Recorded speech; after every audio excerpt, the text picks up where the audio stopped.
সমুদ্র ভ্রমণের অভিজ্ঞতা তো তোমাদের সঙ্গে আগেই শেয়ার করেছি। তার আগে দেখে নাও সকাল থেকে আমরা কি কি করলাম। আমাদের পিক আপ পয়েন্ট ছিল গিরি ময়দান স্টেশন। সেখানে পৌঁছানোর জন্য আমরা ভোরবেলা টোটো রিজার্ভ করে চলে এলাম। মাটির ভারে চা খেলাম আর এই ছোট ছোট পাপিসদেরকে বিস্কিট খাওয়ালাম। দীর্ঘ 4 ঘন্টা জার্নির পর আমরা পৌঁছলাম হোটেলে।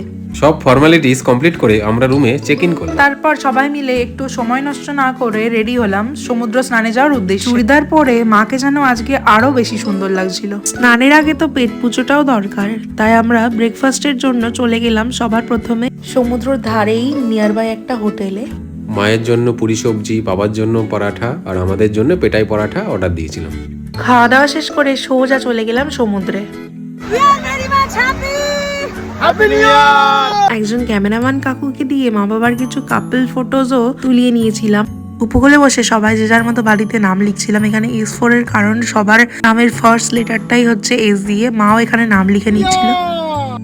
কিছু ভিডিও শুটের পরে আর একটুও টাইম ওয়েস্ট না করে আমরা সকলে সমুদ্রে স্নান করে নিলাম। খুবই এক্সাইটেড ছিলাম কারণ প্রথমবারের মতো আমরা সবাই একসাথে দীঘায় গেছিলাম। স্নান সেরে আমরা সবাই হোটেলে চলে এলাম। লাঞ্চে অর্ডার দিয়েছিলাম 3টে চিকেন থালি আর একটা ফিশ থালি। মেনুতে ছিল ডাল, ঝুরি আলু ভাজা, ফুলকপি আলুর তরকারি, মাছ, চিকেন আর চাটনি, পাঁপড়।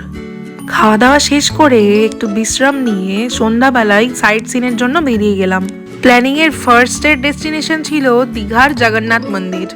আজকে ভিড় তুলনামূলক কমই ছিল। শু রাখার কাউন্টারে আমরা শু রেখে দিলাম। আজকে লাইন ছিল না বললেই চলে, তাই আমরা 6 নম্বর গেট দিয়ে এন্ট্রি করে নিলাম এবং ওখানে প্রবেশের পর এত সুন্দর, শান্ত, স্নিগ্ধ ও মনোরম পরিবেশে আমরা প্রায় 1.5 ঘন্টা বসেছিলাম। তারপর ওখান থেকে হেঁটে চলে এসেছিলাম জগন্নাথ দেবের মাসির বাড়িতে। সেখানে সুস্ময় পপকর্ন কিনে নিল এবং আমরা সকলে মিলে পপকর্ন খেতে খেতে চলে এলাম ওল্ড দীঘাতে। সেখানে এসে আমরা মার্কেটটাকে এক্সপ্লোর করলাম আর তার সঙ্গে সঙ্গে অনেক স্ট্রিট ফুড যেমন ফুচকা, ঘুগনি, পাপড়ি চাট, মোমো এগুলো খেয়ে নিলাম এবং এর সাথে সাথে আমরা এই ঠান্ডা হাওয়া আর সমুদ্রের ঢেউটাকে উপভোগ করলাম।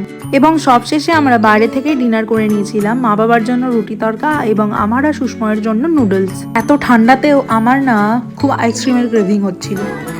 এদিকে সোয়েটার, এদিকে টুপি আর একদিকে আইসক্রিম। তারপর সমুদ্রের ধারে আরো অনেকক্ষণ আমরা সময় কাটিয়েছিলাম। সমুদ্র এখন শান্ত হয়ে গেছে। তারপর রাত 10টা নাগাদ আমরা পৌঁছলাম আমাদের হোটেলে। আজকের ভিডিওটা ভালো লাগলে সাবস্ক্রাইব করতে ভুলো না কিন্তু।